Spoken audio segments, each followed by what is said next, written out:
Hello, my friend. My name is Byron, and I'm from the BJ Brick podcast. I want to thank you for checking out the podcast on the YouTube channel here. It's a weekly show dedicated to Brazilian Jiu-Jitsu and having fun on the mats. Enjoy the show.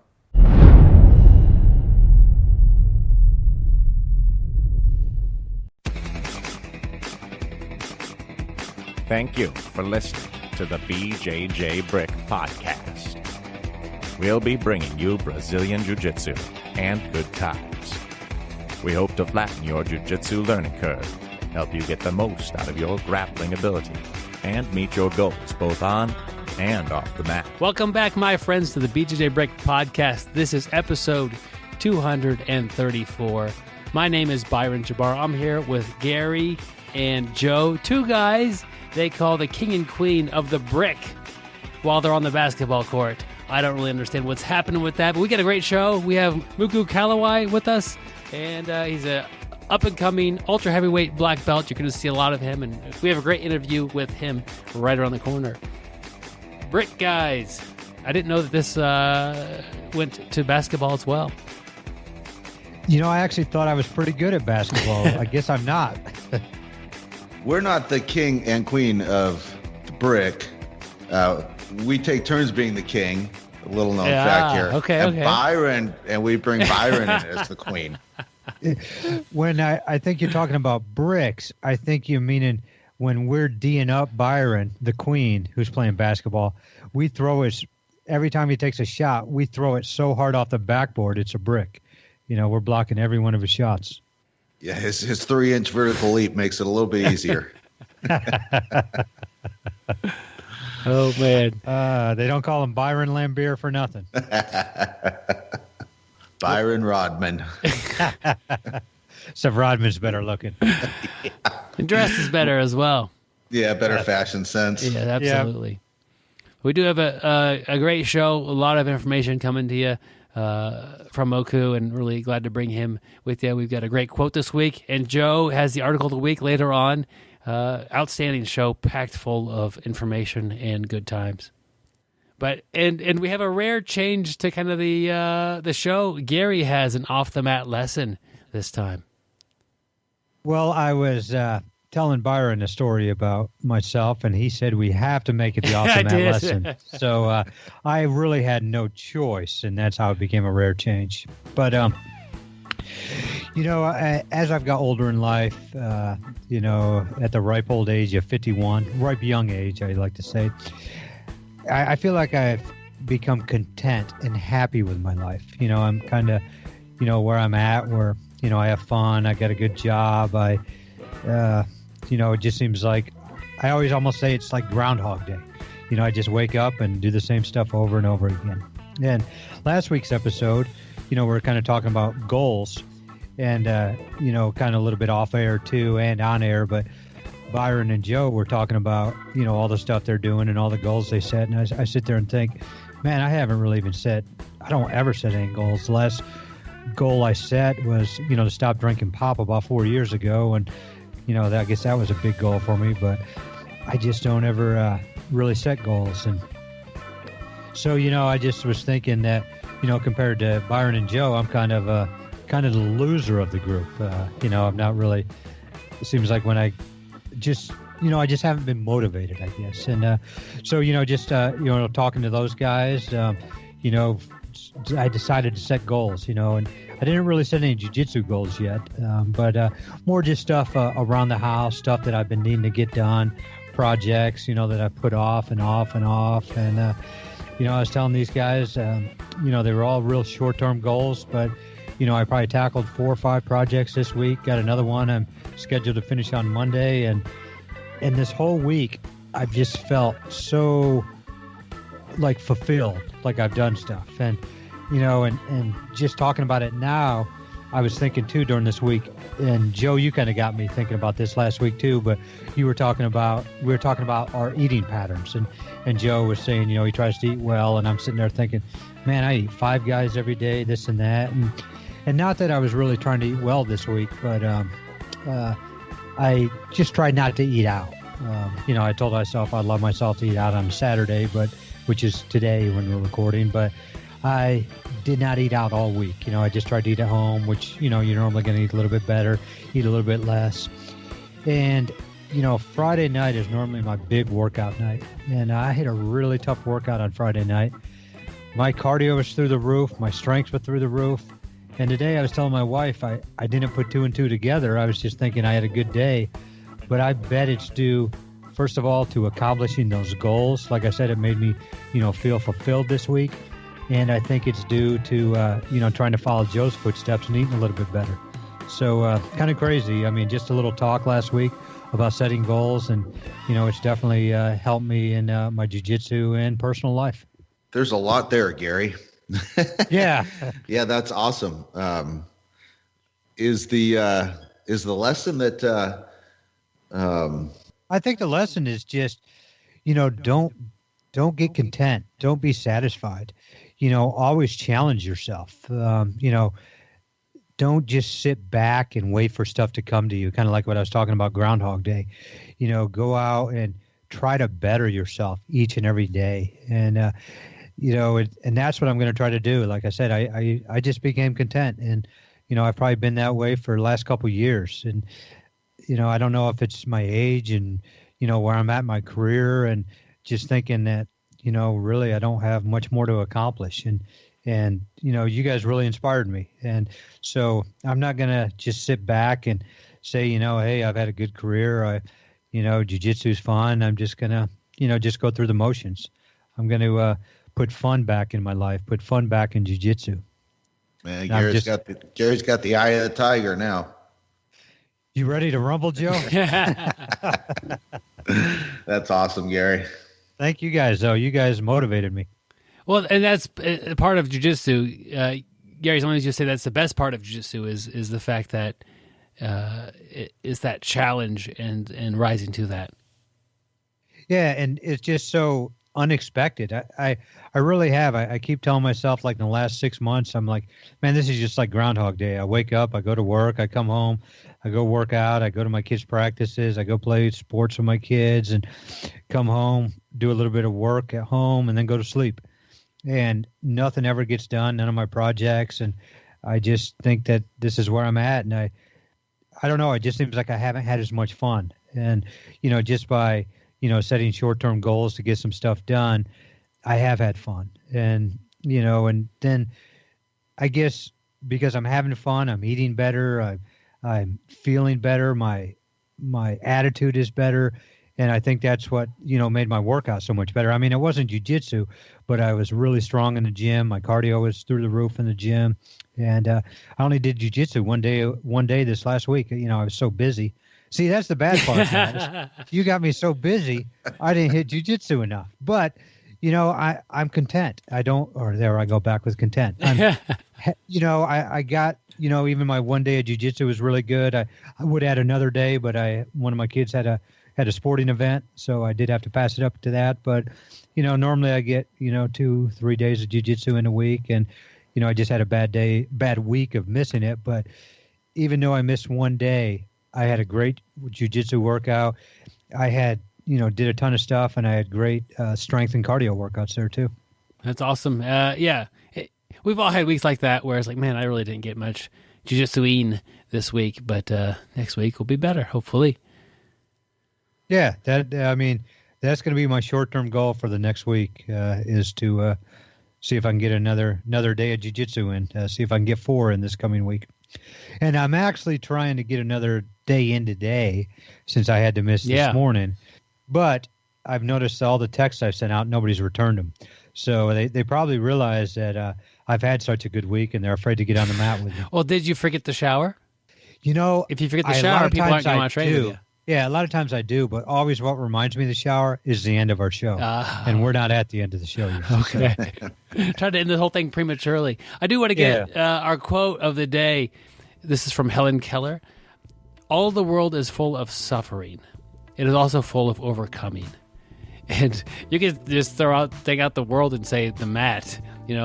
All the mat is full of suffering. It's also full of overcoming. Kind of gets back to, pushing yourself through a little bit of discomfort and escaping or, doing something that you didn't think you could do. And that's what jiu-jitsu is doing for us a lot. And it should be able to be done safely. You should be able to train with people, suffer a little bit, and sometimes overcome that. Sometimes fail to overcome that, and that's fine too. But I think jiu-jitsu is great at making us struggle a lot. And we get off the mat, and we're still looking like I'm still good at struggling. Give me a challenge, I'll deal with it. I could address this. And I think jiu-jitsu helps us get that mindset.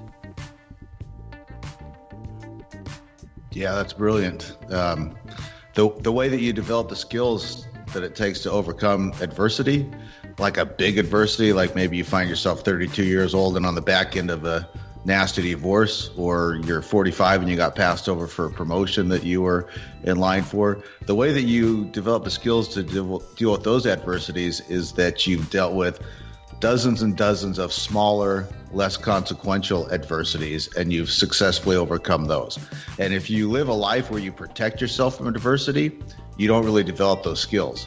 So in jiu-jitsu, you can't help but develop those skills because you don't get promoted when you think you should. You have a bad performance at a tournament, or you get stuck in side control every training session for 3 months. Whatever it is, those things are not consequential when compared to a divorce or losing a job.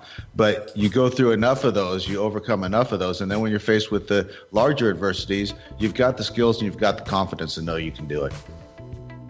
Yeah, Joe, I agree. That is what is so great about jiu-jitsu. There is, as Helen Keller said, so much suffering. We're on the mat, and I don't like to call them failures, but we fail, we suffer many, many times, each and every time we step on the mat. We're going to suffer more on the mat, than we probably are, in life, in a given day. And all these setbacks, all this suffering is going to teach you to overcome those things. And like you said, Joe, we go through it so often that when we do have a bigger setback, like you said, on the backside of divorce there, we are going to, overcome it much quicker and with more resiliency than the regular person, I think. And that is due to jiu-jitsu.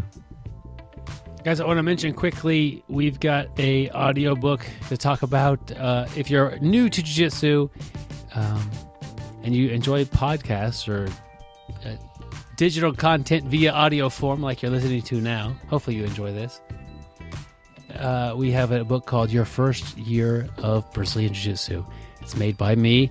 It's got 6 different chapters in it, for everything from finding the right gym to your first month, benefits of training, the proper techniques to focus on, and a couple more. But it's about 2.5 hours long. It's $11.99. There'll be a link to it in the show notes if you want to check it out. And the money goes and helps the show stay on the air and get better. And people have really gave us some good feedback about the book, and really I wish I had a book like that when I first started to help me overcome some of the opening hurdles that I ran into my first year. I didn't jump them, Gary. I just ran right into them. Well, I think the problem is something that is going to happen in your first year of jiu-jitsu. A quality instructor, how to pick a good instructor. What you ran into is you had somebody teaching you that knew nothing about hurdles. They told you to run over the hurdles. And I think that's what your problem was. You ran into the hurdles instead of jumping over them. So your instructor wasn't too good. And really, your performance suffered due to that. Yeah, I thought you were going to talk a little bad about Johnny, our first instructor, purple belt. You know what? Back then, we didn't know as much jiu-jitsu as we do now. But what Johnny did really well is he made it fun. And it was hard, but he was always laughing and having a good time.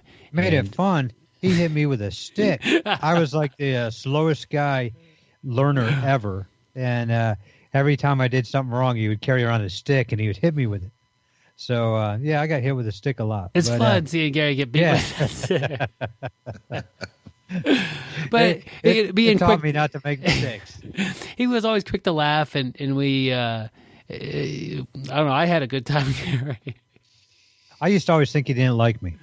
But, he taught me so much, and, he taught me kind of like what we were just talking about, the quote, I had a lot of suffering on that match, especially when I first started, but, I overcame it. I'm not going to stop. Perseverance. I just kept going. I don't care how many times you hit me. It's like, it's in my head. I'm going to finally show you that I know it. And he's a great instructor. I owe him a lot. He kept me going, and he got me going down the right path. Is that so? That kind of that tenacity. You think that jiu-jitsu helped you with that? I really do. I do. I grew up playing sports my whole life, and I think I had that, but there's a lot different tenacity in jiu-jitsu than there was, growing up playing baseball and basketball. A big difference. And I think it's the biggest thing I've learned from jiu-jitsu is just that tenacity. Don't quit. And it's helped me so much in life, versus just jiu-jitsu. It's probably helped me twice as much in life as it has helped me in jiu-jitsu. Yeah. That's like the best thing about jiu-jitsu for you? Hey, my friends, this is Byron coming at you from the editing room. I want to just put a little clip in here that we couldn't actually say while we were recording the show. We are starting a multiple episode prank against Gary. What we're going to do to our friend Gary is throw him a softball of, is that the best part of jiu-jitsu, or something about what makes it so great, and see how many things we can come up with that he'll say or agree to. He's a very agreeable guy a lot of times, and he's so positive about jiu-jitsu that oftentimes he'll say that, oh yeah, this is the greatest thing, or, sweeps are the best thing, or arm bars, or my friends, or there's a ton of different things that he'll often say is the best part of jiu-jitsu. So for the next few weeks here, we'll be trying to hit him with the setup and see if he takes the bait. So as the episodes tick by, I probably won't jump in here and call them all out, but just know that if he's talking about the best part of jiu-jitsu or his favorite part of jiu-jitsu, I'm probably clipping that and saving it to just play it back to him in the future. We'll get back to the show right now. Twice as much in life as it has helped me in jiu-jitsu. Yeah. That's like the best thing about jiu-jitsu for you? Yeah, definitely. Well, that's the best thing it's taught me. But personally, I think the best thing about jiu-jitsu is just the camaraderie, the friendships I've made. And, I don't think if I had so many good friends and like the people I train with, I don't think I would enjoy it as much. But I really love jiu-jitsu, but the camaraderie is the best thing for me about jiu-jitsu. Well, it's not just friends, but frenemies. They're also your enemies that you plot against. Yeah. All right. Well, that wraps up the first part of the show. We'll go ahead and roll our interview with Moku.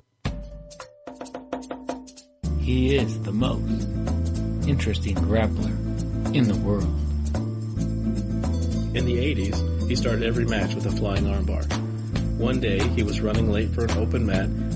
His car wouldn't start, and he was able to start it too with a flying armbar.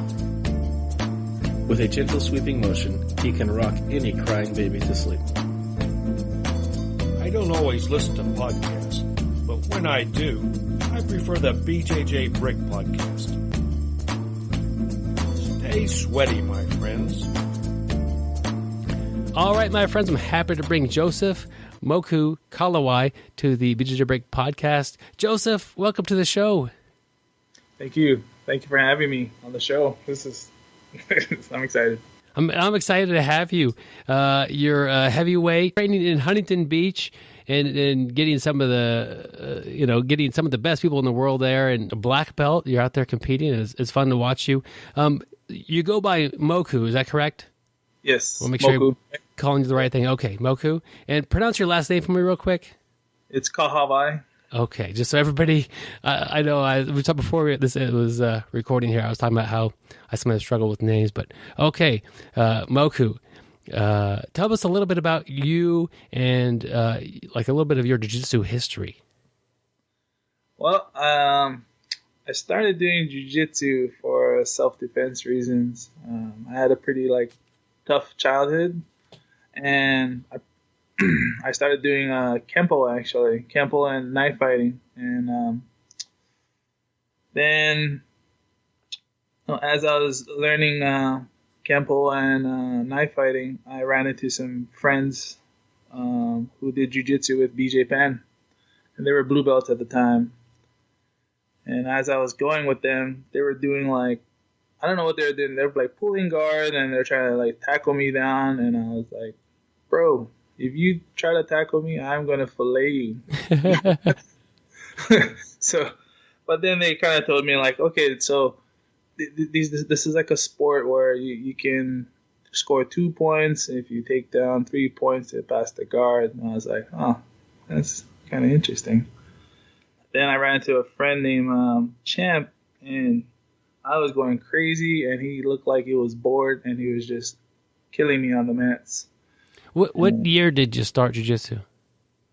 I would say like 2008. Okay. Yeah, 2008 is when I started it. Like actually going through the belt ranks, but when I was like in high school, I was exposed to like more like self-defense, like Kempo, like striking arts and knife fighting. But every Tuesday and Thursdays, this Kempo instructor would have like grappling, and that's when I met the jiu-jitsu guys, and everything changed after that. What about doing jiu-jitsu was different for you, and what made it more something that you gravitated towards? What happened is there was a few guys who came to our Kempo class on Tuesdays and Thursdays, and they were Naga champions. And in Hawaii, Naga is like our world. Like you win Naga, it's like you're one of the best grapplers in Hawaii. So I ended up beating them, like choking them, and I didn't realize I was doing rear naked chokes, or it just came natural for me too. So I went from being a self-defense guy to like, oh, if I could beat these guys, I wonder how far I could take this. And so I did. I competed as a white and blue belt and won Naga and lots of other tournaments. And when you were starting jiu-jitsu, were you heavyweight? Were you big back then, or is that something that happened later on? Yeah, in high school I was like 250. So okay. I was very ultra heavy naturally already, and I was competing as an ultra heavy since I was a white belt. Okay. But, what I would do is because I was winning a lot of tournaments in Hawaii as a white belt and blue belt, they would always put me against the higher like brown belts and black belts, and I would compete against them, and I would win some, lose some, but a lot of people kind of like look down upon that, like, oh, you're a sandbagger. So that's when I decided to try and compete out in the mainland to see where I'm really at. Okay, and so when did you move? Was that recently, or was that been a while?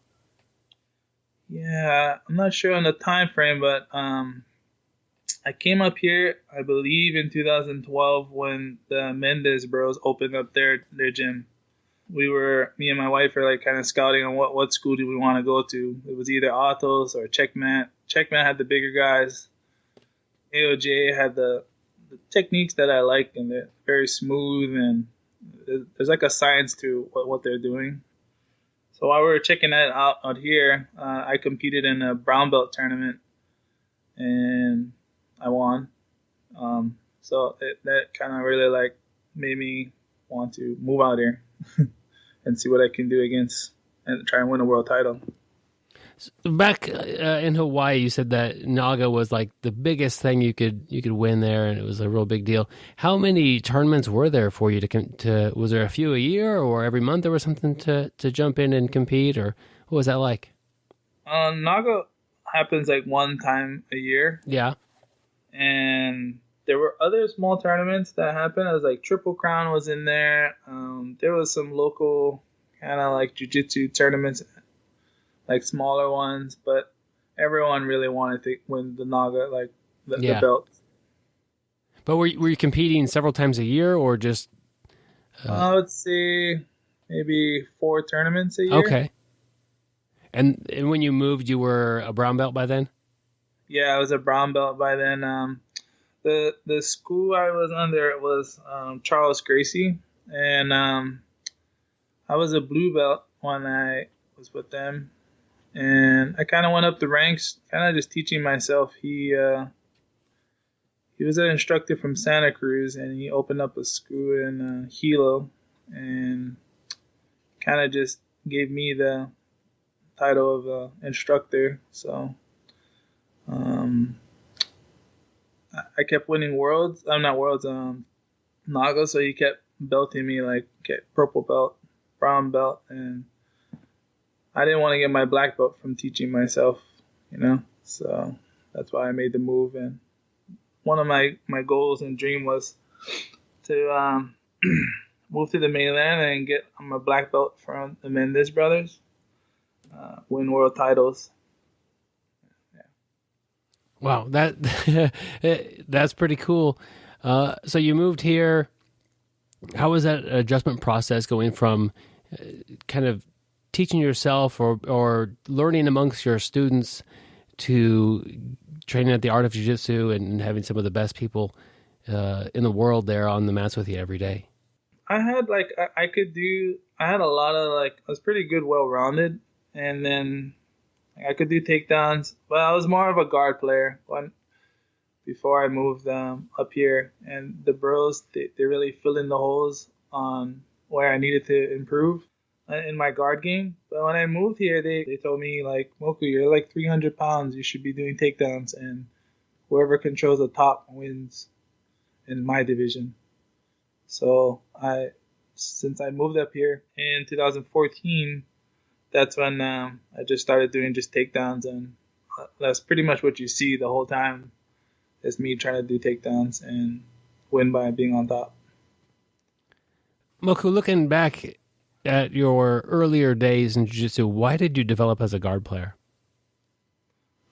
Because a lot of my training partners were a lot smaller, so I kind of had the mindset of I need to earn my way up top instead of just being on top the whole time. Because when I'm passing the guard, I'm pretty heavy, so I kind of just trained myself to earn my way up to the top. So I'll try and sweep my way up or submission, so that's why I became a guard player, just because I didn't have that much big guys to do takedowns with.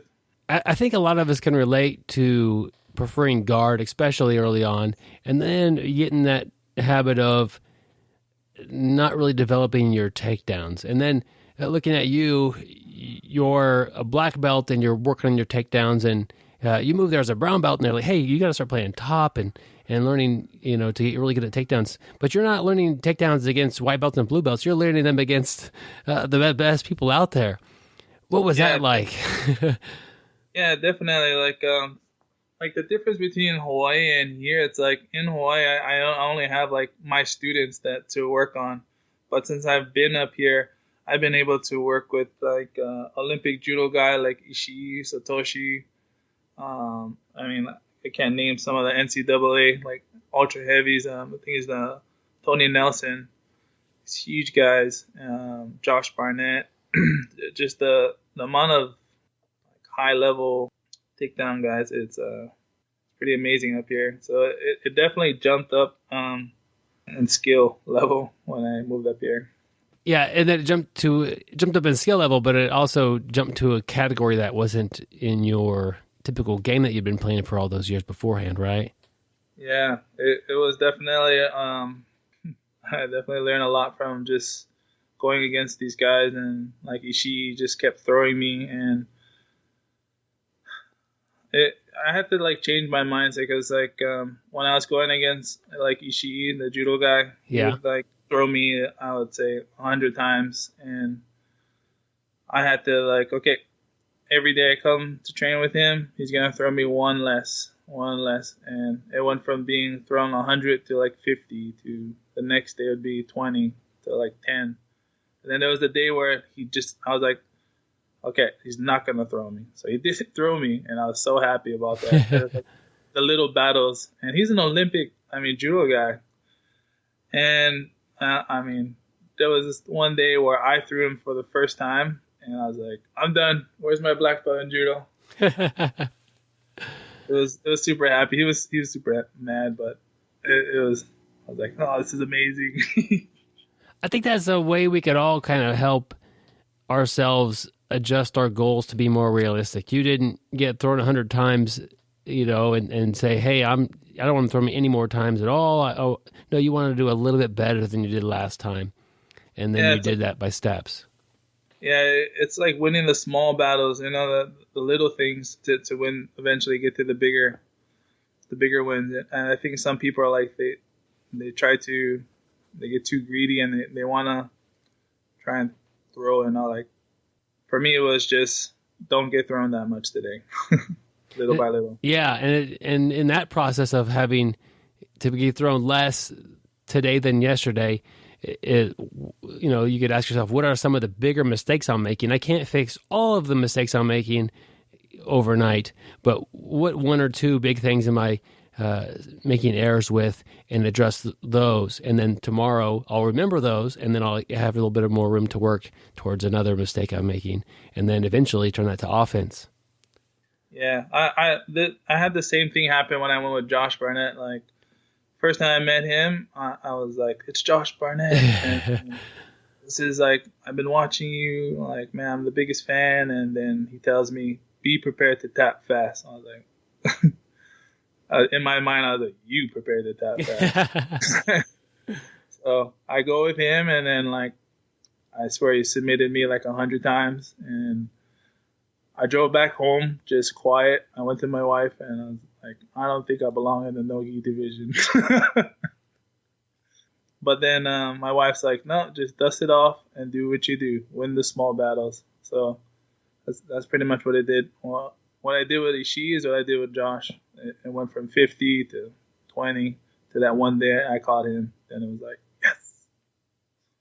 Yeah, that's really cool. And it's nice that you have that support, like you talked about. I think we all could relate to driving home from class and being frustrated with ourselves, or just like, I don't know what I'm doing. I've been doing this for years and I still feel like an idiot out there. And then you get home and you share a little bit of that with your wife, and she was there and supportive of you at like that perfect time. That's great. Yeah, she knew something was wrong because I was just quiet. And I was like, I think I'm just going to stay in the gi. Never going to touch the no-gis. So do you prefer the gi now today, or are you happy to do both? I'm happy to do both, but I perform better at no-gi than I do at the gi. Like the things I want. Like when I went to AOJ, I think it was like 3 months or something. I was training at AOJ, and I competed at no-gi worlds, and I won the no-gi worlds at brown belt in the adult division. So I accomplish more with my no-gi than I do with the gi. So tell me a little bit about your game, maybe some of your favorite techniques and what you're looking to do when you're out there competing. So when we're watching you, we know what to expect a little bit. My game is pretty much like it's taking down people and being on top, scoring first. My game has like evolved a lot since from when I first moved up here. From what I thought, when I first started to do the takedowns, I noticed I was using a lot of energy, and I started picking away at how to be more efficient in my energy. But my game, it depends, because like in my weight division, there's the heaviest guy I fought was I think he's like 400 pounds. His name is Otavio Nalati. He's just a huge guy, and a strategy against him is different from like somebody who is like 235. They're like faster, they have cardio, and then you kind of got like the hybrids that are in the middle, who are like Bushesha, Joao Roca. They're heavy, they're fast, and they're strong. So like the strategy changes depending on who you're fighting, the size, With the faster guys, I try to slow them down. With the heavier guys, I try to be a little bit faster. And the hybrids are kind of, you gotta have like a strategy against them. What do you consider yourself? I think I'm more of the hybrid part, the guy in the middle. Because I'm fast and I'm also heavy. I think I'm besides Otavio, I'm like 300 pounds, and I'm also fast. But the cardio seems to be the problem for me. You mentioned a little bit about your using too much energy sometimes with your takedowns, and that was a problem at the beginning. I think I have the same problem right now. If I'm working takedowns, I'm working too hard. What advice do you have for somebody like that? It's definitely going to be like repping it out and like drilling, and also doing technical work on fine tuning like the little things that I do a lot of specific sparring. Like, let's say there's like the entry and then there's the finish, right? Yeah. So we would like spar really hard for the entry, and once I get like a single leg on you, then my friend will just my training partner will just kind of like let me do any takedown to him. But then on the other end, like my friend will let me enter with whatever takedown I want, but then fight me on the finish. You understand? Yeah. So working both part and understanding where I'm using the most energy and being efficient with the energy. And do you do drastically different takedowns with the gi on versus no gi, or do you kind of do the same style of takedowns? I do different because with the gi you can do a lot of more judo techniques. Yeah. Like, I like uchimatas, kochigaris, and a lot more judo. But I've been applying a lot of wrestling, like mixing the wrestling with the judo. So you can kind of hide your technique, like when you attack in like combination with like a judo technique with the wrestling and back to judo. It's really hard for your opponents to really catch on to what you're doing. Yeah. So you're competing a lot, and you kind of changed your game. What do you think about doing the absolute division? What are your thoughts when you enter in one of those? Absolute division. Oh, I haven't been competing in the absolute divisions because I've been only like focusing on my division. Yeah. I need to compete more, and so I can know, because I'm still a new black belt to the scene, and every time I ask these guys that when I'm in the bullpen, like, how many times have you guys competed? And they're like, oh, only 8 times, 10 times, 5. And it's like my first time competing against all of them. So they kind of have a set game on what to do. And my wife always pushes me to do the open. But like I always think like it's going to change my mind, or like my mindset. Like I'm trying to just figure out my division first. Yeah. But my instructors are always like, "Man, you're gonna kill it in the open."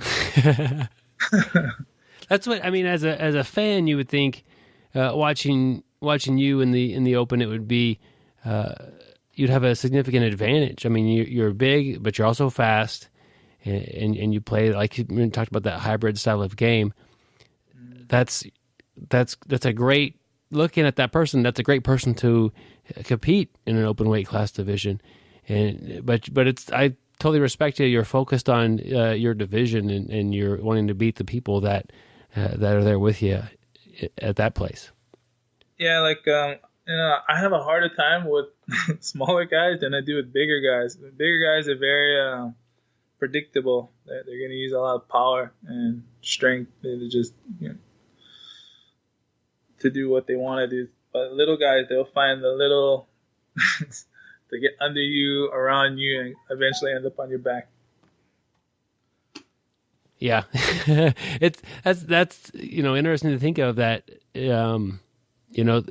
Coming at you from that angle, it might be a different challenge entirely, and that you have to deal with the smaller people who are world class athletes coming at you with different techniques entirely. Mm-hmm. So how often are you training and preparing when there's a tournament that's coming up? I train 5 days a week, 2 to 3 times a day. Saturday, Sundays, jiu-jitsu turns off and hang around with my wife. Training more than once per day, are those training sessions on the mat, or are any of those off of the mat? Those are on and off the mat. So like in the morning, I would do strength and conditioning with Peak Performance. And then I would train doing some jiu-jitsu. And then at the end of the night, I would go into the gym and do like a run, or I'll do another training, like a takedown. So what are your goals you have coming up for this next year? Well, it's going to be trying to win Worlds. Yeah. Worlds is coming up. And another goal is I'm trying to drop down from being 300 to like 250. Because I carry a lot of weight. But I think I'll be a lot more faster and a lot more in shape and give these ultra heavy guys a run for their money if I'm at a lighter weight. So walk me through the game plan on that. Is that mostly diet change? Is it off the mat training to get down to that, or everything? It's definitely the diet change. I love food. I live for food. So I need to limit how much food I eat. Right now, the Dr. Sam from Peak Performance, he's helping me come up with some plans on a diet plan on how to get me there within like 6 months. Well, that's cool. So I would think if you're training 2 or 3 times a day, 5 times a week, the training is there as far as the physical output. It's going to be the changes in food, or quantity, or the types of food, or everything. It's it's pretty much everything. Especially, I love sugar, candy, ice cream. Oh my goodness! But you would think I would be able to burn all that off with how much I'm working out. But it's definitely it's a challenge. I'm the same way. I eat way too much, I guess, junk food, or just like food that is, peanut butter cups or M&Ms or whatever. I mean, I like it all. Yeah, for me too. Like I'll eat like good, maybe like good for 2 or 3 days, and then one day it would be just like, oh, why did I eat all that donuts? Is it easier to stay on track when you have a tournament ahead of time, or in the future, or you have like an actual meal plan and somebody helping you? Does that make it easier to follow those goals or follow those things you've set for yourself, the guidelines? Yeah, like when I have things on like automatic, like it definitely helps. When I have meal plans and my workouts are like, okay, this is what you're gonna do. This is the workouts you're gonna do. This is the foods you're gonna eat. Then I'm on like that, and then I'm on track on. Okay, I'm doing this is good. Yeah, I'm the same way, and the time I need willpower the most is when I'm actually at the store, because if I buy it, I'm gonna eat it. I'm not gonna throw it away. But if I don't buy it, I'll eat something healthier. I'll eat a banana or an apple or something else kind of sweet versus all of my junk food. If I go to the store and give in while I'm there, that's just going to be trouble down the road. Yes, the store. So you mentioned that you started martial arts for self-defense, but somebody who's a bigger person, who, coming from, I'm a guy who's about 170 pounds, and growing up I was, a lot smaller than that, but I was always, thought that, people that were bigger didn't have to worry about that. What really drove you to feeling like you wanted self-defense? It's pretty much self-defense against my father. He was very we just had like a rough childhood. Yeah. And pretty much it was like I was tough enough to handle my father, but my brother wasn't, and we were just little kids, and I wanted to do it to defend both of us. And then as we were training and I got older and I was getting bigger and stronger, it was then I started looking at him as like, I don't have to do this anymore. he's getting older, we're getting bigger, and it's pretty much that's what it was. I'm sure a lot of people listening have been brought to jiu-jitsu for similar reasons, and I'm fortunate to never been put in this situation, but I can't imagine not feeling safe in my own home or anything like that. But as you got better at martial arts, I'm sure that really felt like a freeing experience, or like you really felt like you were in more control of your own life. Yeah, when I was like my childhood, we hanged around a lot of not hanged around, but we didn't really have like positive role models either. Like my uncles and aunties, they all went to jail. We hanged around a lot of drugs, gangs, and when you think about Hawaii, you don't really think about those kind of things. You think about the beach, and you go out, waves, but that's the kind of things that we were hanging around with. And naturally, I knew that we were gonna have to defend ourselves sooner or later against these guys, because we were hanging around inmates, and it was a pretty interesting childhood that me and my brother grew up around. Yeah, and now looking at you, looking at who you're hanging around and how they influence you, it's a world, it's like a different world entirely. Yeah, I pretty much grew up like teaching myself and like learning what not to do. Yeah, and that's a tough way to learn things, but you made it, and you're here and you're hanging out with world champions and getting mat time and learning from some of the best grapplers on the planet. Who now do you kind of look up to and look to for professional advice or that sort of thing, now that you're training and doing this as a professional?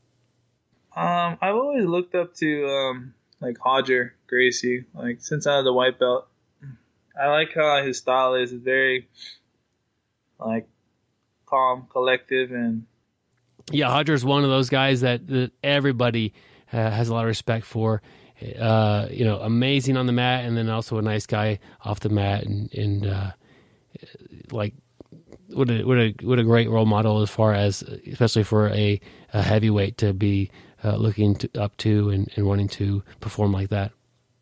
Yeah, so like one of the things I like about like Hodger is he can win the match by just being calm and collected. But it's like, you see other sports, they always tell you go for the kill, tackle, or like always aggressive. Like I always hanged around like aggressive people in aggressive sports. So watching him do what he's doing was like, wow, that is very interesting. Yeah, I've got a couple questions here from a listener named Michael.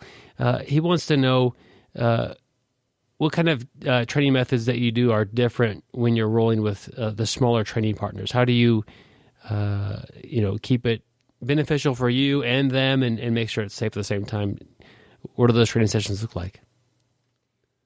When I'm going with them, I try not to put any weight on lighter guys.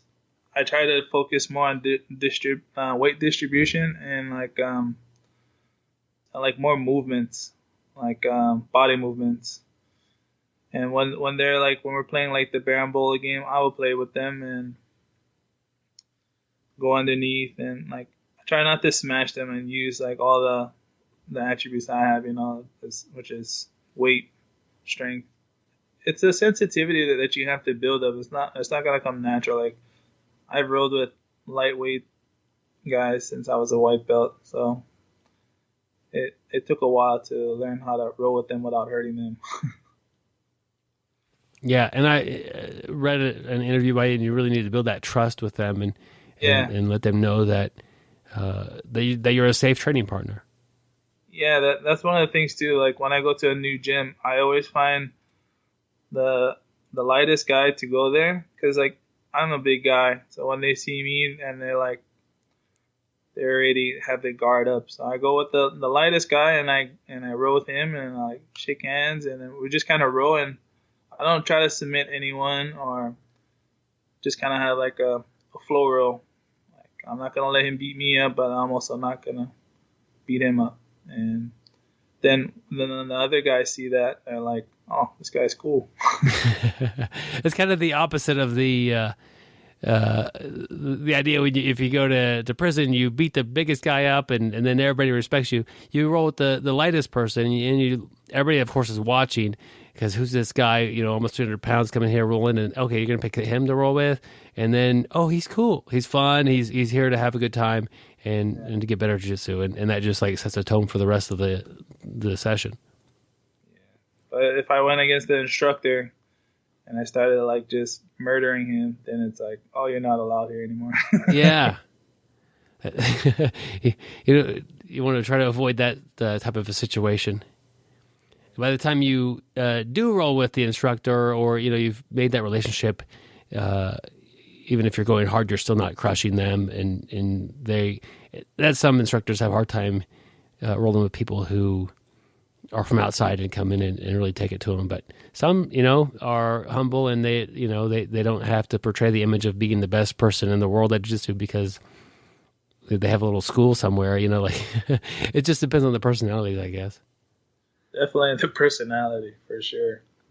Another thing that Michael was wanting to know about is how can he train with bigger teammates and really help them out? How can he train with bigger teammates and help them out? Like advice for the smaller person, like what can I'm 170 pounds. If we're gonna roll, what should I be thinking about or doing to make sure that you actually aren't just bored and not getting anything out of this? You're just going through like a roll with basically somebody who's 100 pounds lighter than you. But is there anything that I could do to help you get a better roll out of this? Yeah, definitely. Like some of the things I do is with the smaller guys, it's always good to just be fast. Like if you're fast, be fast, because with the heavier guys, they need to learn how to limit their movements, like their mobility. I always try to like do that when I'm going against someone fast. I try to slow them down, whether it's with the lapel guard or some kind of guard that will slow them down. And just being fast on big guys, that'll help them a lot. You mentioned a little bit that when you roll with the smaller people, you don't want to crush them. You don't want to use your weight. And then you've also said that you've had, the idea of competing in the open weight class division is a tough idea to do because they come at you different things. But do you think you would, just because when you train with somebody who's lighter, you don't crush them, you think that you would kind of hold back a little bit just naturally in competition with a lighter weight person, or would you be able to just turn that switch and play a real crushing game to a lighter weight opponent? Yeah, so that is like a huge thing about entering the open division. It's that purpose. When I go against lighter guys, like my natural tendency is to like be more agile and flow, so it does like prevent me from actually smashing them because it's just hardwired from like white belt, just be flowy. And that's like one of the hardest things I have a problem with, just smashing the lighter guys. Yeah. But when I go against the heavier guys, I'm smashing them. Yeah, I can see that being a thing that is less of a technique and more of just a mental thing. Okay, it's okay to smash this person. This is a competition. It's okay if they're not having a good time and they're uncomfortable and they tap to pressure or whatever. All those things are acceptable. They also entered this division, and they that's part of the deal. Yeah, for sure. Like it's just, I don't know why it's like that, why it's hardwired, but that's one of the hugest things that I have a hard time getting over with. Yeah. Well, looking at it from, I've never met you or it's been that time, but like you really value that your training partners, most of which are lighter than you, are having a good time and learning on the mat and getting better jiu-jitsu. So are you. And that type of rolling that you would do competing against a lightweight person, a lot of that would be gone, and it would just be such a different style of role with somebody who you would normally not do that to. Yeah, one of the things that I'm gonna start incorporating is a lot more harder sparring. Like, at least I think once or twice a week, have where you just kind of practice turning on that switch where you just go hard. But you have to do it with people that you trust, that, because we all have to go train or work the next day. Yeah. I mean, you talked about rolling with Josh Barnett. He's like, be prepared to tap fast. Yeah. If you said that to me, I say, you know what, man, we don't even need to roll. I got to go to work tomorrow, and if you're going to make me tap fast or get something broke, I'm not going to. No, thank you. So that's not the way we normally train, or not. I've never said that to anybody. I don't know what you were thinking when you said that to you. I mean, I guess you said you were getting, you were mentally ready to, be offensive and attack back, but just that mindset of, be prepared to tap fast is kind of a foreign thing to a lot of people who train jiu-jitsu and don't compete at the world stage regularly. Different mindset. So you mentioned that sometimes cardio is a bit of a challenge, or if you get tired on the mat, training at that more intensive a pace. Is that the best cure for that? Yeah, I find that just finding that certain group of people and just going attacking as fast and as hard as you can, because in competition, it's you versus the time and the scoreboard. If this was a no time limit, then we can do endurance row and just row forever. That's what I can do. But in the competition mindset, it's me versus the time and the scoreboard. The time and the scoreboard will always dictate if you're going to chill when you're up by points, or you need to put it on when you're down by points. How much of getting tired out there, because I have no experience in heavyweight jiu-jitsu, but how much of getting tired out there is based on the position that you're in? We get pretty tired, especially in the grip fighting, because a lot of our in the ultra heavy, we're grip fighting, and grip fighting will get you really tired if you've ever done grip fighting before. From standing grip fighting? Yeah, from standing, because you're trying to gain positioning on them, and then they're breaking their grips or they're pulling away, or I always have a hard time with this guy is named Otavio. And he's so big and strong, and he's 400 pounds. So usually when I push and pull somebody, they move, but this guy does not move, and he he moves me. So it gets kind of tiring, and I don't really have a training partner that's as big and as strong as him. So we get pretty tired from the stand up, just from doing the grips and then trying to do takedowns, takedown attempts. Yeah. It messes with you mentally, when you fail at trying to do a takedown, and you fail, and you're what was it? It takes 3 or 4 times before your mind starts to tell you, okay, you don't do that anymore. Yeah, and then part of with submissions or takedowns or any of that stuff is you need to have confidence that it's going to work. If I'm armbarring you, and in the back of my mind is there's no way this is going to work, it's not gonna work. You're gonna get out for sure. If I'm gonna shoot a takedown or try something, and in the back of my mind you've already countered it 3 times, I've got to have confidence that the armbar will work. He does have arms, or he does have a neck, and you could submit these things. Or my shot is good, and if my timing is just right and I do it perfect, it could work. And once that confidence with your takedowns or anything goes away, they become much more unlikely to be successful. Yeah, because then this has to become a mental, emotional game after that. You're telling yourself, I can't take him down, or I have to go harder. And if you don't train, have hard sparring, your conditioning will go out the door. Yeah, just from the sheer maybe stress factor of it, not just the actual what you're doing, but your heart's just racing just from the competition of it.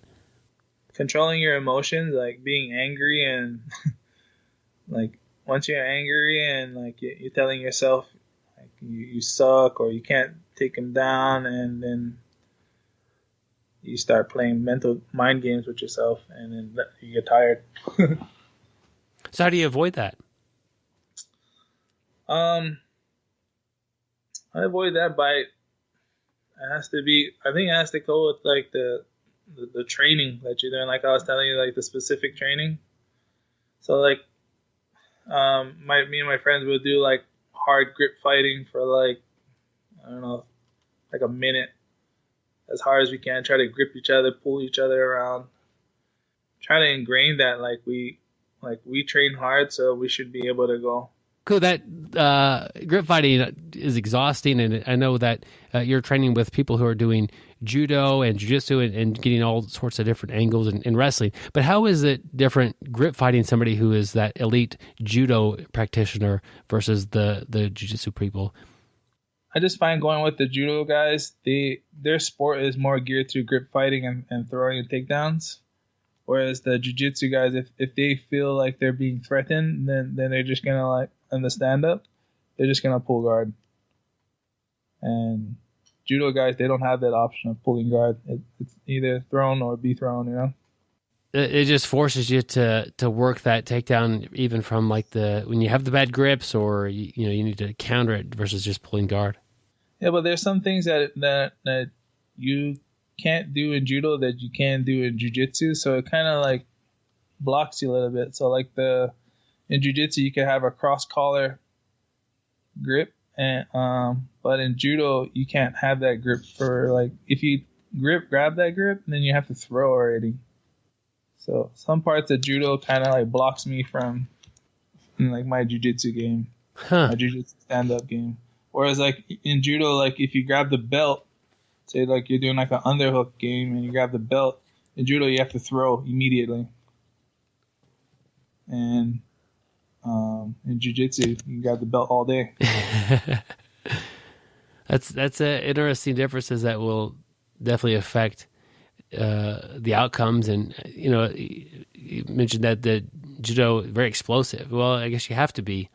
If you get the grip that you need to perform your throw, you've got to do that throw, and you can't think about it. You can't wait a little while, but you just have to go. Yeah, judo guys, when they go for any throws, they fully commit everything. Whereas jiu-jitsu guys, not so much. They do it like halfway, and then if they fail, they'll pull guard.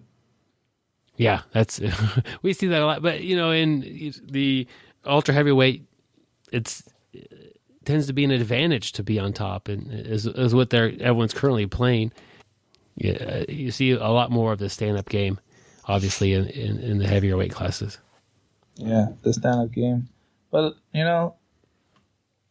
I've been getting taken down and then using my guard, and I'm going to try to start playing guard a little bit more, because I'm very surprised on how good like my guard retention is in the ultra heavy. There might be a little switch into my game. Cool. That'd be neat to see. Is that just kind of bringing back your old style that you grew up playing for all the years you were? Yeah, like when I fought Vinny in Barcelona, I think I passed this guard, and then I ended up trying to get his back, and then I ended up on my back playing guard, and I started playing a lot of X guard and waiter sweep, and I was like, I have a way much more easier time playing guard than I did trying to take him down. I was like, I think I might be playing guard pretty soon. That's interesting. Yeah, we might that I would guess would make you harder to predict. If you come out and are willing to exchange takedowns and try to get on top for several minutes, or this guy might pull guard right away. A lot more unpredictable for your opponents to try to figure that out.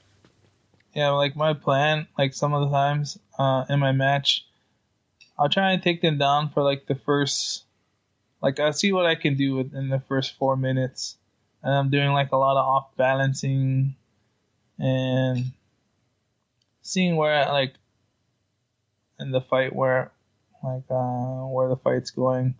If I can off balance them a lot with my grips and do little fakes here and there, and I keep doing the same thing, I will continue the takedowns. But if I feel like nothing's gonna happen, and then I'm already thinking about pulling guard. You've had an interesting journey in jiu-jitsu so far, and you clearly have a lot more to go. But it's different for somebody who walks into jiu-jitsu class for the first time and they're over 250 pounds. And so you're definitely one of the, the top percent of size-wise people in there. If somebody's talking to you and, hey, I want to start jiu-jitsu, I'm a bigger person. What advice do you have for them to getting a smooth start to jiu-jitsu? I would say there's that thing where it's the beginner's mind and the know-it-all kind of a mindset where, so like when you're in class, let's say you already know the technique and you just try to like have a beginner's mindset, just take it in, just listen and just understand it, like that you're just learning. And then the know-it-all kind of a mindset is when you go to the competition, you have to have that know-it-all kind of attitude. It's like if you're looking at your instructor and you're wondering what should I do, then you didn't really train the right way, Where a lot of people, what they do is they have a beginner's mindset in competition, and they're asking what to do, and then they have a know-it-all attitude in the gym, and they don't really learn. Yeah, I never have thought about that. Man, you make a good point. It's so the classroom, be curious and learn from things from the instructor. But when you go out there and compete, be confident and have that, and don't look for things outside of you that like take away from that confidence. Yeah, you have to have like that know-it-all. Just like you have to know that what you already know, and not like I have like some friends that when they compete, they're always looking at the corner, like what to do. I was like, if you do, you got, what are you doing? Yeah, that it's a tough spot to be in if you are confused out there. But that's interesting. This concept as far as training versus competing and the different mindset you need to be in. Yeah, that's all I tell like the ultra heavies, the guys who are the beginner, and just have a beginner mindset. And when you have the bug, like the jiu-jitsu bug, you're like studying, and then like for me, I'm a black belt, and every time I go anywhere and someone's teaching, I might know the technique, but I'm still listening to their part, of the technique, and like I don't act like, oh, I already know this. I don't need to learn from you. Yeah, for more than one reason, you set a good example for the rest of the class, and another reason, you might actually learn something from somebody else that could help you out, or just learn a little bit deeper in a part of jiu-jitsu that you already knew quite a bit about. Yeah, definitely. What was it like the day you got your black belt? What was it like? Yeah. I got my black belt at the Master Worlds. I got double gold. It was like definitely a dream come true. One of the dreams. I didn't think I was gonna get it on the podium, winning double gold. I thought it was just gonna be at the gym, But when they gave it to me on the thing, I was like, "Oh!" At first, that was my first year competing as a brown belt in California. I kind of wanted to stay brown belt for a little longer because I was like, okay. Now, because I went through the whole thing from going to Europeans to American Nationals, Nogi Worlds. I was trying to see where I'm at in the scene. Like, where am I? Like 6th, 7th, 10th place amongst the ultra heavy. And then when I got to Master Worlds, I was like, okay, I can't wait to the next season. I'm gonna murder. But they gave me the black belt. I was like, no, but yes. And I was really happy. Me and my wife were stoked, and I don't think I went to sleep that night. Yeah, that'd be an exciting way to receive a belt and on the podium with double gold. Since getting your black belt, what's different about it than what you thought? Since getting my black belt, now I'm going against guys who are like, that's been black belt and competing like longer than my whole jiu-jitsu career. So I have like a lot of catching up to do, and that's pretty much the difference. In brown belt, there's no like 10-year brown belt guy that's competing at Worlds. Yeah. So the skill level has definitely jumped category. Yeah, that's where they all accumulate, and amazing things happen in black belt division. What's it like competing in ACB? Man, ACB is amazing. They take care of you, and I really feel like a professional fighter, like a professional jiu-jitsu fighter. They fly you there. They put you in a hotel. They feed us. Pretty much do anything we want, and the quality on how they make the event is just mind blowing for me. Like, not sure about everybody else, but I come from the islands, and we don't run into these kind of opportunities.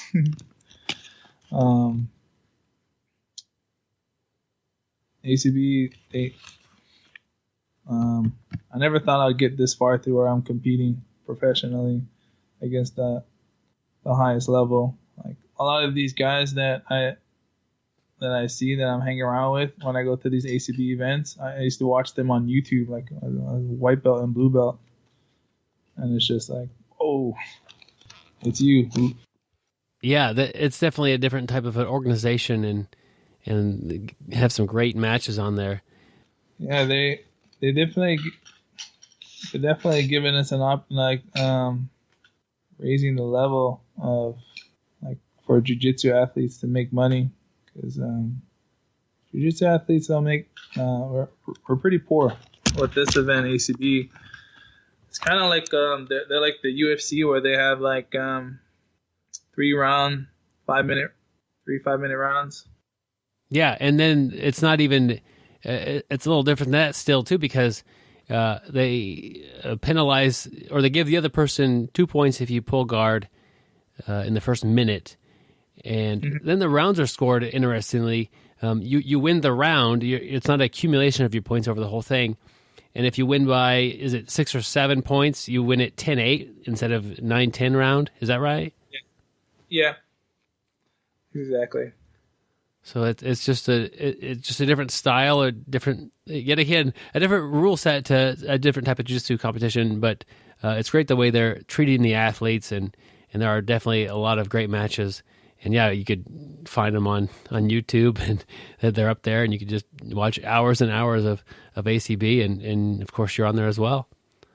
You're training now in Huntington Beach, and you got a couple different gyms you're training at. But tell me, where you're training? Mainly I train at the Checkmat gyms, anywhere from like Joe Alice's or the Checkmat HQ, Josh Barnett, and at the UFC gym in Huntington Beach. But I'm no longer part of Authos. It's just we had a difference in I needed to make money. And so I got taught a teaching job. They thought the place was a little too close, and I told them that I need to make money so I could provide for me and my wife. Yeah. But they looked at it at a different way, like I was trying to steal their students, and we just had difference in opinion on what I was trying to do, and I wasn't trying to steal no one's students, and I just needed to help my wife pay the bills. Yeah, you can't fault the person for trying to make a living, and you do have to. You're a full-time athlete, and you're competing all over the world, and and you got to have some sort of income coming in like that. And it's great to be part of different teams and great teams, but you need to have a stable home life as well, and bringing in income. And you could look at, well, maybe I'll go get a job doing this, or I could make income with my jiu-jitsu. Definitely glad you're on the mat and you found a good home there, and you're able to train with such great athletes now, and hopefully it's going well for you there. And a big part of being able to make income with jiu-jitsu is teaching private lessons. Are you doing that now? Yeah, I'm teaching private lessons. Right now, I have like 4 clients, and they're pretty much they're helping me live the dream. That's awesome, and you're helping them get better at jiu-jitsu. Yeah, and I'm helping them. So you got some private lessons you're teaching. If somebody wants to get a hold of you and maybe take a private lesson from you, how could they do that? You can DM me on my Instagram, Moku Kahawai, on Instagram. Okay. Just message me and I'll message you right back. Okay. I don't know what it is about Instagram or anything else, but sometimes some social media platforms people are really active on and some they are not. But Instagram is the best one to get a hold of you on. Yeah. All right. Good to know. And we'll put links to that in the show notes. Do you have any sponsors or anybody out there helping you? Yes. My first sponsor, which is Tendoka, they were there from like the start, and then it's Shoiro, Peak Performance, my judo teacher from OC Judo Training Center, my friend Lyle Carlson, and my wife. Oh, and sports nutrition. All right. Yeah, all those are important. You mentioned a couple times how supportive your wife is with your jiu-jitsu, and I just think that that's awesome. That will having that healthy support from a spouse is definitely key to long-term jiu-jitsu success. Yeah, she's next level. She when I told her like, babe, I think I can win a world title. I think I can do really good in the jiu-jitsu scene here, and she just got offered like a promotion, and it was like jiu-jitsu, my dream, or her big job promotion, and she just went with me, and she took the risk, and now we're up here, and she took a chance. Oh, that's great. Do you ever get her to train? No, she doesn't like. Sometimes she cheats though. She likes to tell me I can't use any of my arms unless I'm too big. And I was like, you're a cheater. That's funny. She's everything, man. You can hear her at the tournaments. She'll be screaming for me. I try to tell her, babe, this is black belt. You can't be too loud. She's in there with me, and she's, get out. I love her. That's awesome. It's great to hear. I've had a pleasure talking with you today. Thanks so much for hopping on here and doing the interview. Oh, thank you so much for having me on here. All right. I want to thank him for stopping by the show, doing an interview. It's nice to kind of meet him via the interview format. Check out the ACBs that he's in. Really some great matches. There's some other matches of him as well online, and he's definitely up and coming black belt. And it's going to be interesting to see him as the years tick by and as he continues to improve and improve. So I really look forward to watching his career develop. If you enjoyed the interview, tell your friend about it. I'm sure you have a grappling friend. Let them know, hey, here's a great interview this week with Moku.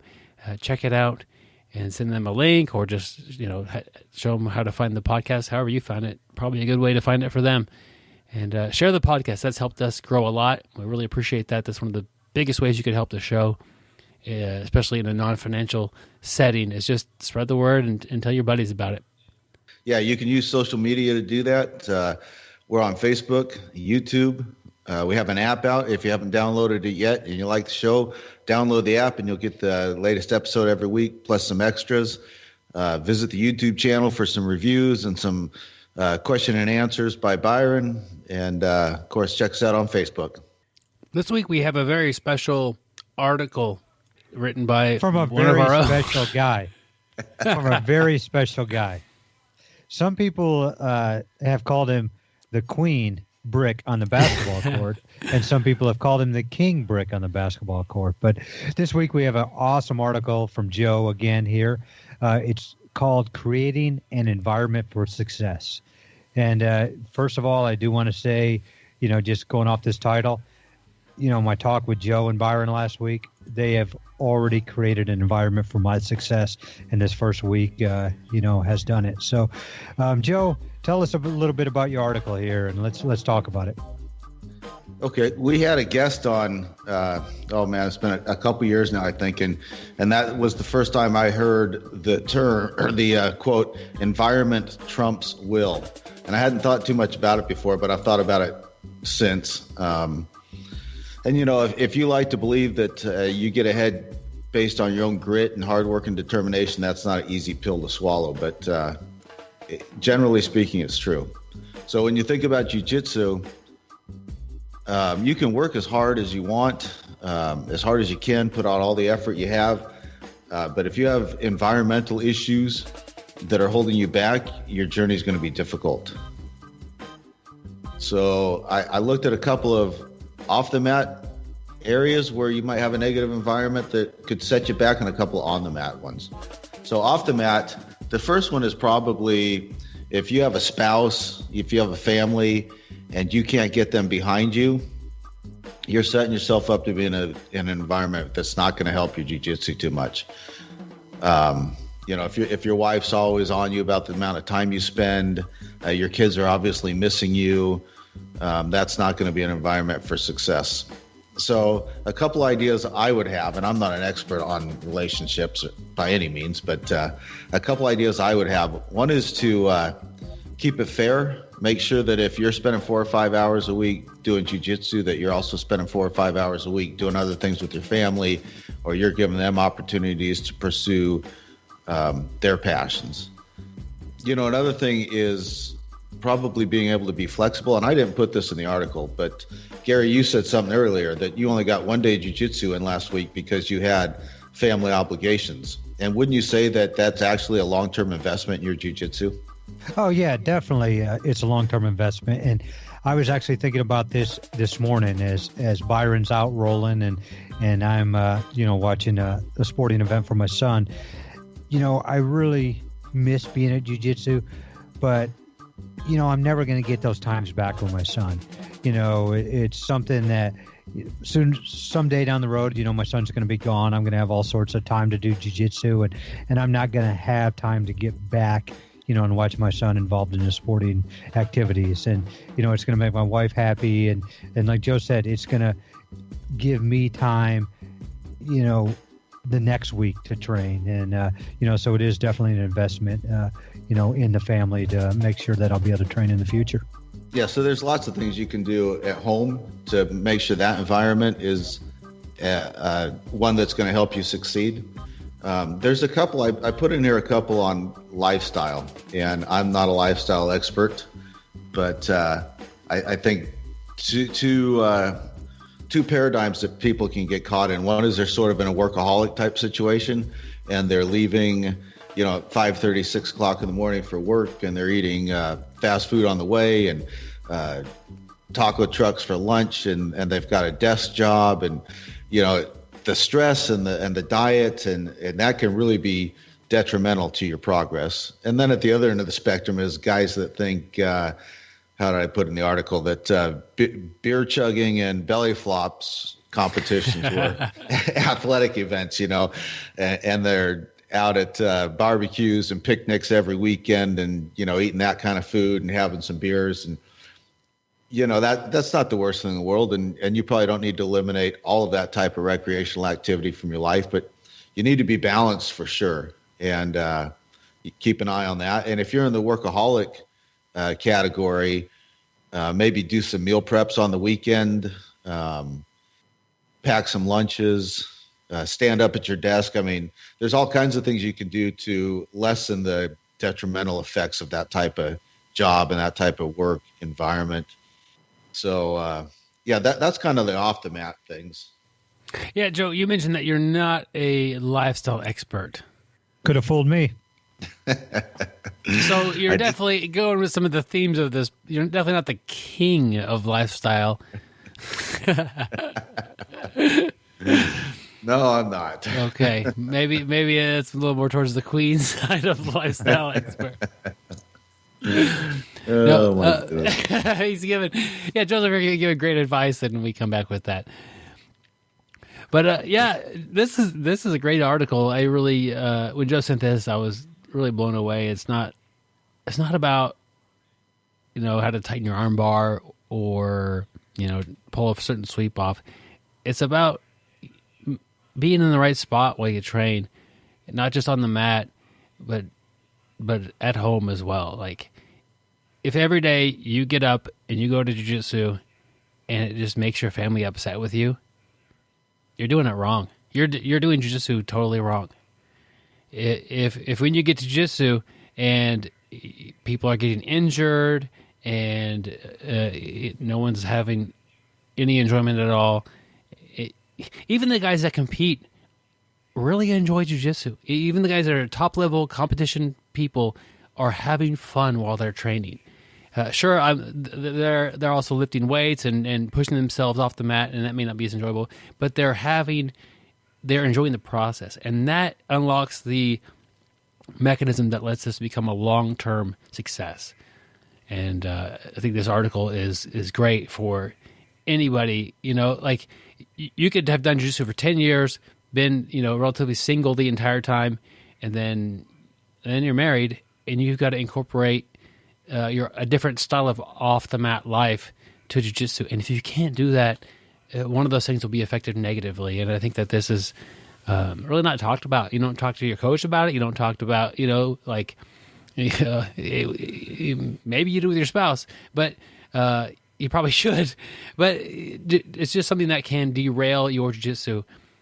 And we don't think about it. We don't talk about it. And I'm glad Joe wrote this article.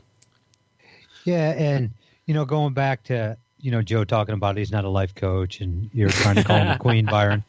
But, I like Joe's tagline that he says all the time: train hard, train smart, get better. I like the second part, the train smart. This is really being the smart, training smart here. I mean, we're not necessarily talking about training, but this is bringing in the smarts, the IQ to it. Joe has figured out, to be successful in life and on the mat, there are other factors involved. And, so Joe is just taking it, off the mat. And even though the second part of this article is talking about on the mat too, but Joe just, is using his brains that there is more, to be successful in jiu-jitsu in life than what you're just doing on the mat, or, there's a ton of stuff. And what I really liked about this one, Joe, is you're talking about the workaholic. And, my wife would probably say I'm a workaholic. My boss would probably say the same thing. But, just some of that stuff, like the little hint you gave, the meal prep, pack lunches on work days, and kind of what we were talking about earlier today is instead going out to eat, I didn't go out to eat this week. But, two really good ones. Take the stairs. It's just going to help you build some leg strength. It's going to take some stress off you. It's going to get your, build your lungs, and standing at your desk. But, really good advice there, Joe. Yeah. If you're somebody that spends a lot of time on the phone at work, get an earpiece and just pace your office while you're on the phone. I mean, there's simple things that you can do that'll counteract some of that. Joe, I can see myself now.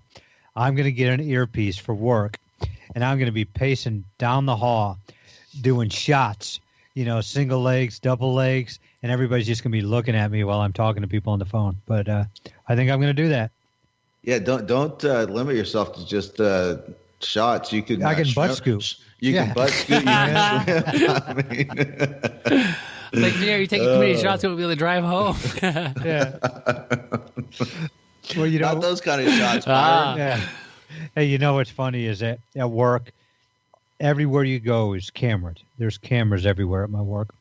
But as soon as you get in the stairwell, cameras are off, and like I'll go down this on the way down the stairwell to get out to my car to leave or go somewhere for lunch. And while I'm in the stairwell, I start shadow boxing. But I won't shadow box regular because I was like, somebody's watching that at work. Got to wait till I get away from the cameras. Gary, I would think you do the opposite and you would do the strangest things on the camera and let them just try to figure out, what is this guy doing? Maybe I will do that. That's how long can you shadow box in your office before you get a phone call? Well, the good thing about the guy who really watches all of the cameras, he actually trains with me. So he'd probably give me a phone call and say, hey, you want to go work on some moves or something? So that's a good thing. My IT security guy actually is a jiu-jitsu guy. Yeah. Hey, your jab's looking a little sloppy.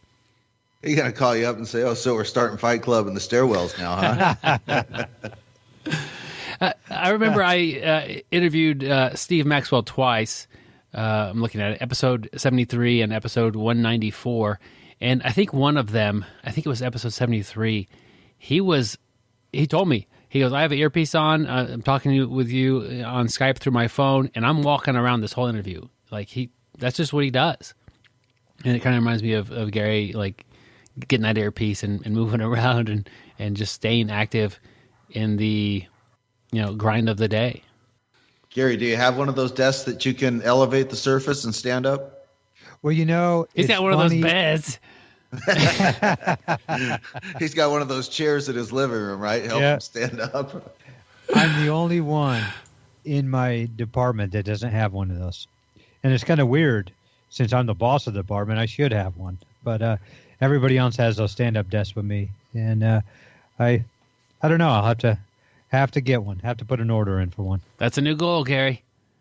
Yep. Spend a couple hours every day standing up where you would be sitting down. Well, rarely, though, am I at my desk. I'm always out walking around. I got true. ADD. If you ever go into Gary's work, he's always at somebody else's desk, really accomplishing somebody to laugh. When Byron comes to visit me at work, I get him in on my jokes. That's true. He helps me out. Well, you're having a good time and you're working hard, so those are two good things. The same thing with the jiu-jitsu. Yeah, last time Byron came into my office, I had this new manager guy who started working for me, and he is from another country, so he really didn't know much about U.S. Customs. So I happened to give him a coaster for his desk. And I figured this coaster, I grabbed the coaster out of the bathroom, and it was a sweet-smelling one of those things you put in the urinal that as it gets wet, it gets smaller. So I figured I would put it on his desk and tell him it's a coaster. And I figured every now and then the water from his drink would fall off onto it, and pretty soon it'd dissolve. But, Byron was privileged to be on that one. And you got to admit, Byron, remember how nice his office smelled because of that? It smelled like a bathroom in there. I get there. You put a urinal cake on his desk, huh? Absolutely, Yeah. and he was using it like that. I came in for some reason, talking to Gary. He said, "Hey, come check this out. You got to meet this guy." He goes, "Look at his desk. He's using a urinal cake as a coaster. Don't say nothing about it." I go in there, shake his hand. He's a very nice guy, professional, a real sharp guy. But not sharp in all areas, evidently, because Gary snuck that one by him. And, we talked to him for 4 minutes. We leave. I'm like, I can't believe he's using a urinal cake as a coaster. And I think, Gary, years ago, I tried to bring this up on the podcast, and you shied away from it.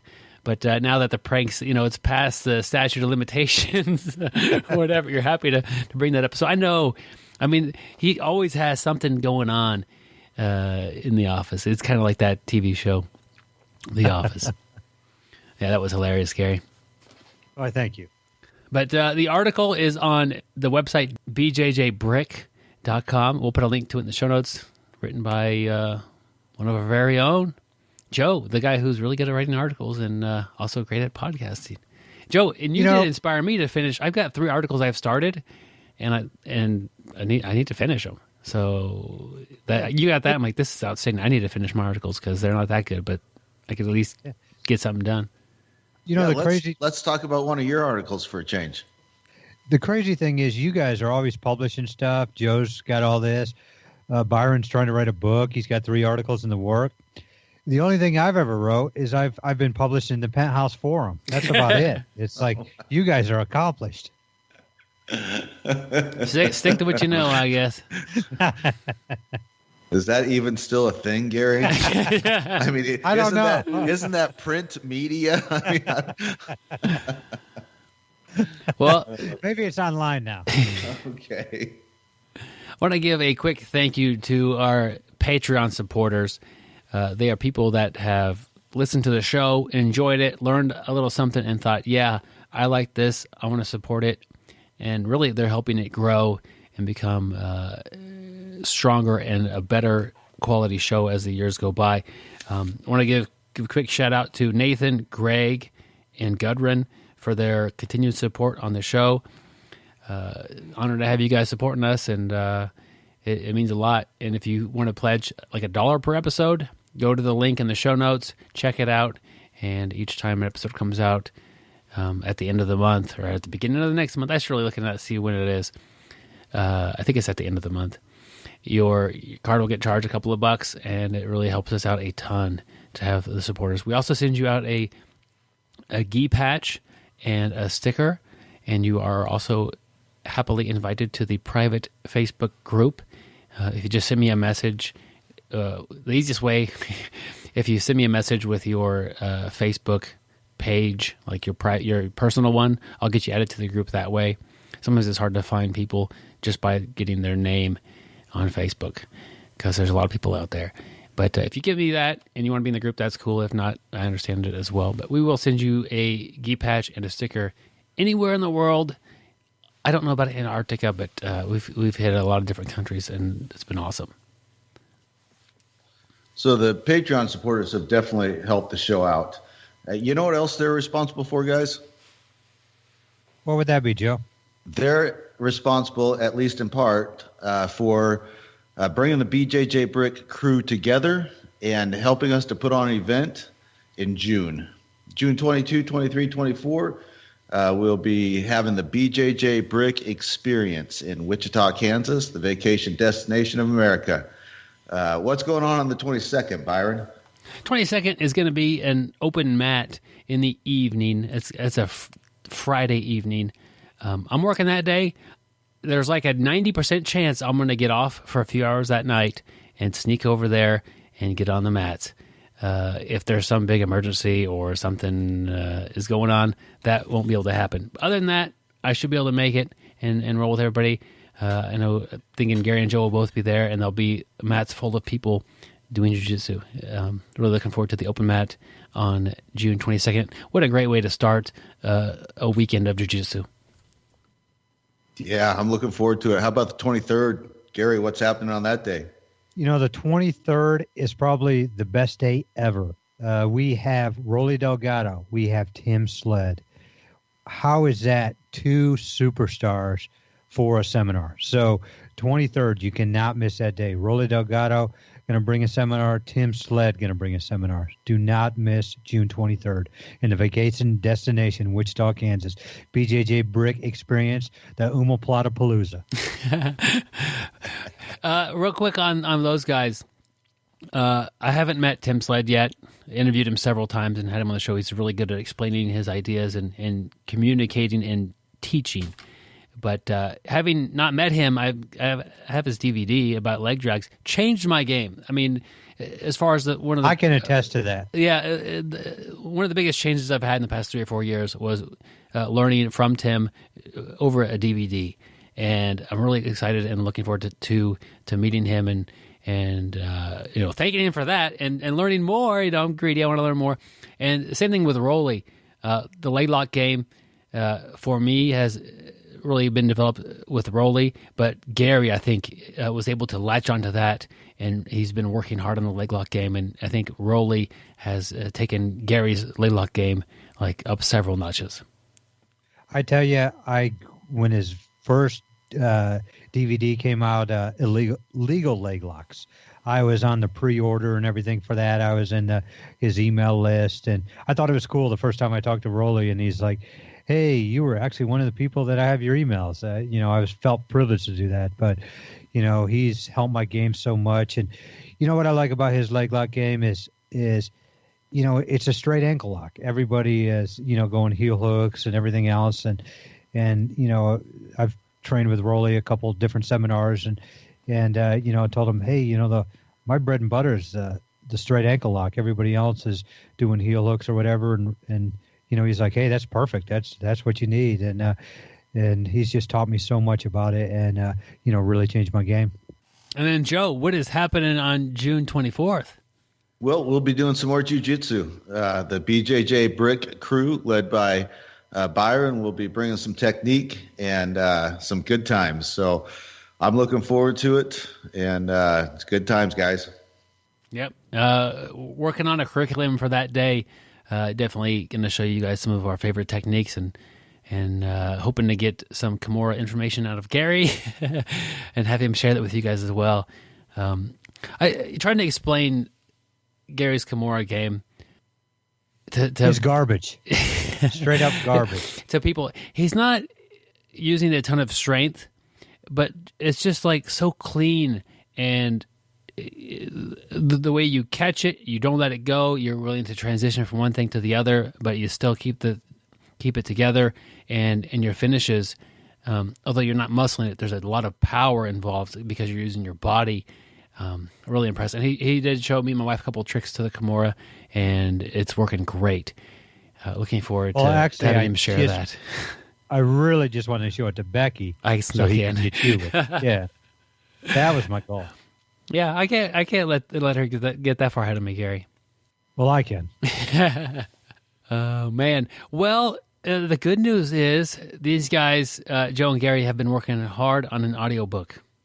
That's what correct. What book would that be? Well, tell us. Okay, this is the part of. If you're new to the show, this is part of the show where one of us, usually me, will throw a fake title at the other guys and see what they come up with. And this experience, this is almost more of a story than just most of your books are like informational and how to. This is about the time that you guys suited up, joined a 2v2 league of basketball, and literally threw nothing but bricks. And at first people thought you were just terrible at basketball, but they realized that you had some skills, but you didn't want to actually compete and even try. They got rather upset with you. It got heated. Referees were called in, and eventually, the state came in and had to break some things up.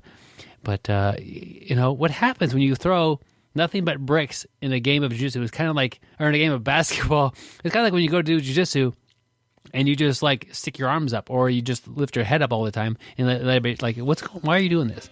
And I think you just upset everybody that day. And you happen to make state before that.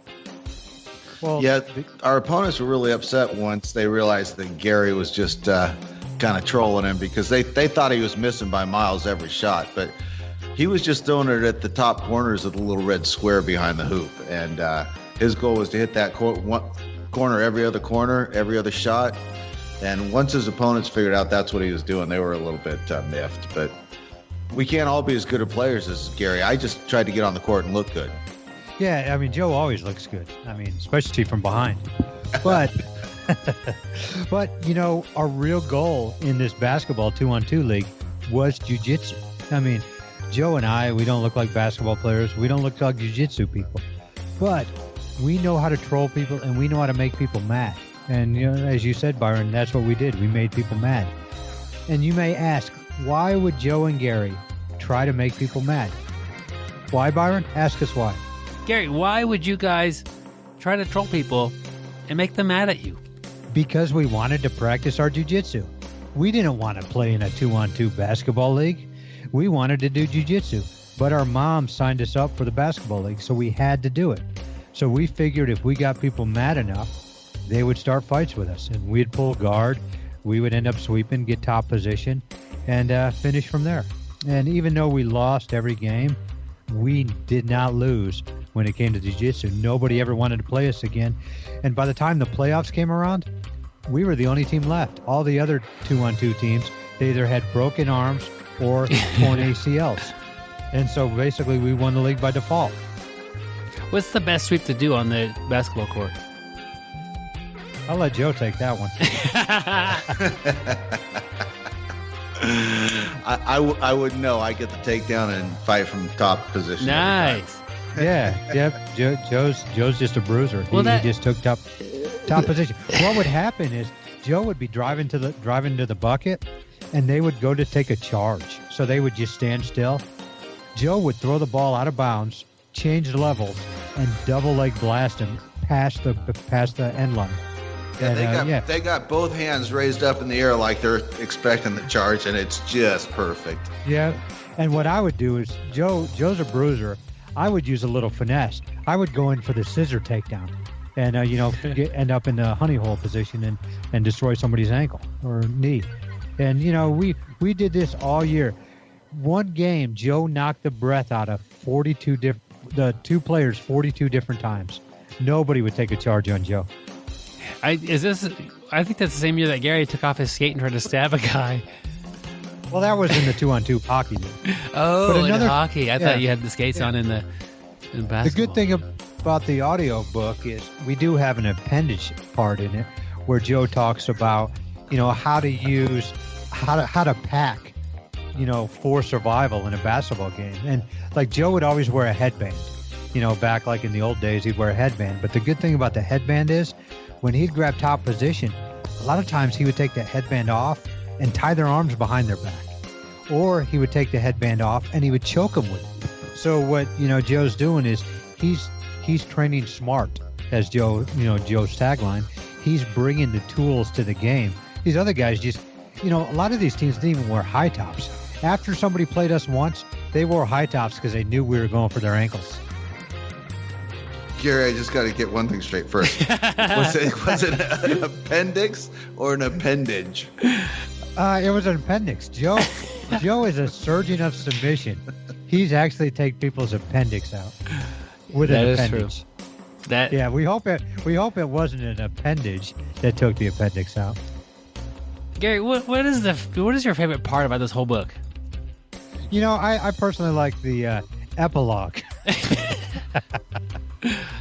The preface is pretty good.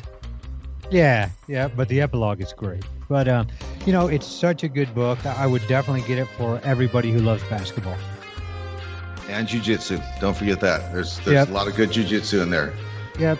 I mean, some people said it's just, one review I saw from the New York Times said it's just like a bull in a china shop. Yeah, and I like the way Gary views the leg lock game. If you ain't reaping, you ain't trying. Yep. Yeah. There we go. I think Gary was trying to pioneer a sweep called the double dribble, and that's how this whole thing got started. No, Byron, you had that. You didn't read the epilogue. Joe talks about the double dribble in the epilogue. Joe coined the term double dribble is when he choked the point guard unconscious. How many times that guy would dribble coming out of his mouth before he woke up. That's Joe coined the term. We actually got like quadruple dribble a couple times. Well, I think the first original double dribble was one dribble out of the mouth and then a single dribble right out of the shorts. Yeah, but Joe actually got a couple triple doubles too. This is impressive. Anyway, this book will never be released. But it's always fun to see what you guys come up with when we kind of give you a random topics to work with. And, man, you guys have some interesting ideas floating around in your skulls. Gary. Yeah, I can actually tell since we first started doing this, and I've been doing this longer than Joe because it used to just be me by myself, and it's great to have a partner now. But I am getting better with this every week. It's like you just get a little bit better. And, it increases the myelin in my brain there, and it's just making me smarter. Every little bit helps, Gary, at this point. I guess it's not making me smarter because I took myself down the wrong path. I just served up a meatball right down the plate to Byron. Oh, man, I had a great time this episode and learned a lot. Thank you to Moku, and had a good time messing around with you guys. The article was outstanding. And Gary, I'm impressed that you've taken on the concept of adding goals to your week, and I think that's going to serve you well as the weeks tick by. I definitely think so too, and thank you two for motivating me. It's kind of crazy that, here I am, a member of this podcast, and our goal is to try to motivate other people to, do jiu-jitsu and spread jiu-jitsu around the world. But I never thought just in our talking on the podcast that you two would motivate me like you did. So thank you. Well, if you would listen to the podcast, it might help you. What did you say something? Yeah, I'm not going to say this is the highlight of my week, but it's definitely something I look forward to. I hope we're bringing the listeners some information and some entertainment, but I learn a lot every time we do the episodes, and I look forward to it every week. As always, stay sweaty, my friends. And don't forget to shower. Train hard, train smart, get better, guys. We'll see you on the mats. And don't take a charge against Joe in basketball. Thank you for listening. I hope you find the time today to roll. After all, the best way to get better at Brazilian Jiu-Jitsu is to do Brazilian Jiu-Jitsu.